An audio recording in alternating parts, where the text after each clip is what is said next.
ஒரு தேக்கரண்டி எண்ணெய், வெறும் வெந்தயம். அதுக்கப்புறம் சின்ன வெங்காயம், நறுக்கிய சின்ன வெங்காயம். அடுத்தது கருவேப்பிலை. அடுத்தது ஒரு பட்டை மிளகாய். இப்போ எல்லாம் போட்டு நல்லா சின்ன வெங்காயம் பொரிஞ்சு வரணும். சேர்க்க வேண்டியதாம்மா இந்த இப்போ முதல்ல ஃபஸ்ட்டு ஜீரகம், அடுத்தது பூண்டு. இதை நான் அம்மியில் வச்சு நான் இடிக்கிறேன், அதை அரைக்கிறேன். நைஸாக அரைக்கக்கூடாது, கொஞ்சம் குறை குறைப்பாக அரைச்சிக்கணும்.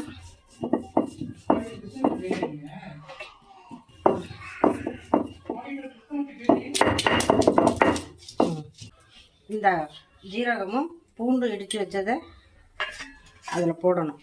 நான் இந்த ரசம் தாளிக்கும் போது அதை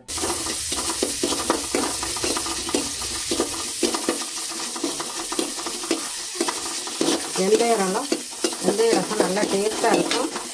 ஒரு சின்ன தக்காளி நறுக்கி வச்சுருக்கேன்.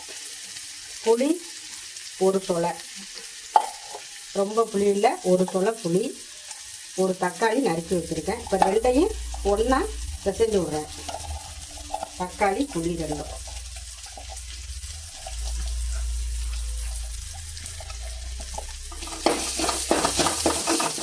வெந்தயம் நல்லா பொரியணும், வெங்காயமும் நல்லா பொரிஞ்சு வரணும். அப்போ தான் அந்த ரசத்துக்கு டேஸ்ட்டு கிடைக்கும். அந்த வெந்தயம் ஊறி இந்த ரசம் மறுநாள் சாப்பிட்டாலும் நல்ல டேஸ்ட்டாக இருக்கும். அந்த வெந்தயம் வாசமாக இருக்கும். வெந்தய ரசம் நல்லா குளிர்ச்சி, உடம்புக்கு நல்லது, மலச்சிக்கல் இருக்காது. வெந்தயமும் வெங்காயமும் சேர்ந்தால் ஒரு மணம். இப்போ இந்த கரைச்சிருக்க புளி தக்காளி ரெண்டும் எடுத்து ஊற்றுறது. நம்ம எவ்வளோ சேர்க்குறோமோ அந்த அளவுக்கு சேர்த்துக்கலாம். இப்போ நான் ஒரு சின்ன கப்பு வச்சுருக்கேன், ஒரு கப்பு.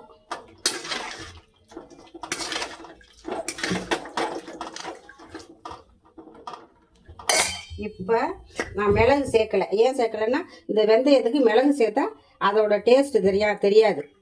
இது ஒரு மாதிரி இருக்கும். நமக்கு மிளகு சேர்க்காமல் போட்டோம்னா இது ஜீரகமும் பூண்டும் போட்டிருக்கேன், அதனால் இப்போ இதை அதில் போடுறேன்.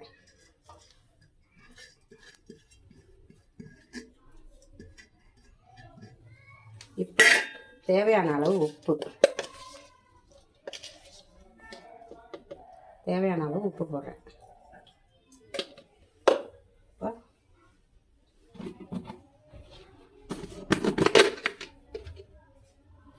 மஞ்சள் பொடி சும்மா கொஞ்சமாக போடுறேன், ரொம்ப போடலை, லைட்டாக மஞ்சள் பொடி போடுறேன். இந்த ரசத்துக்கு மஞ்சள் பொடி வேண்டியதில்லை, ரொம்ப கொஞ்சமாக போட்டால் போதும். ஆனால் ஒரு கொதிக்கணும் ரசம் ஒரு கொதிச்சாதான் இந்த வெந்தயம் நல்லா ஊறி அதில் நல்லாயிருக்கும். வெந்தய ரசம் ரெடி.